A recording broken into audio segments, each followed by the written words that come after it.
Hi, ഇന്ന് നമ്മൾ നോക്കാൻ പോകുന്നത് ഒരു റിലേഷൻഷിപ്പ് റീഡിംഗ് ആണ്. നിങ്ങൾ സ്നേഹിക്കുന്ന വ്യക്തിയുടെ മനസ്സിൽ നിങ്ങൾക്കുള്ള സ്ഥാനം എന്താണെന്ന് നമുക്ക് നോക്കാം.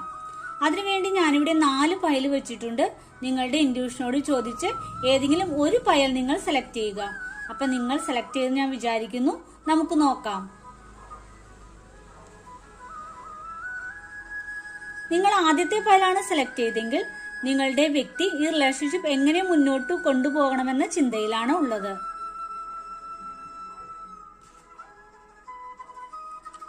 നിങ്ങൾ രണ്ടാമത്തെ പയലാണ് സെലക്ട് ചെയ്തെങ്കിൽ നിങ്ങൾ സ്നേഹിക്കുന്ന വ്യക്തി ഇപ്പോൾ അവരിൽ മാത്രം ഫോക്കസ് ചെയ്ത് മുന്നോട്ട് പോവുകയാണ് ചെയ്യുന്നത്. ഇനി നിങ്ങൾ മൂന്നാമത്തെ പയലാണ് സെലക്ട് ചെയ്തെങ്കിൽ നിങ്ങളുടെ റിലേഷൻഷിപ്പിൽ ആ വ്യക്തി ഒരു പുതിയ തുടക്കം ആഗ്രഹിക്കുന്നു. ഇനി നിങ്ങൾ നാലാമത്തെ പയലാണ് സെലക്ട് ചെയ്തെങ്കിൽ നിങ്ങൾ സ്നേഹിക്കുന്ന വ്യക്തി നിങ്ങളെ അതിയായി സ്നേഹിക്കുന്നു. നിങ്ങൾ സ്നേഹിക്കുന്നതിനേക്കാൾ കൂടുതൽ ആ വ്യക്തി നിങ്ങളെ തിരിച്ചു സ്നേഹിക്കുന്നു.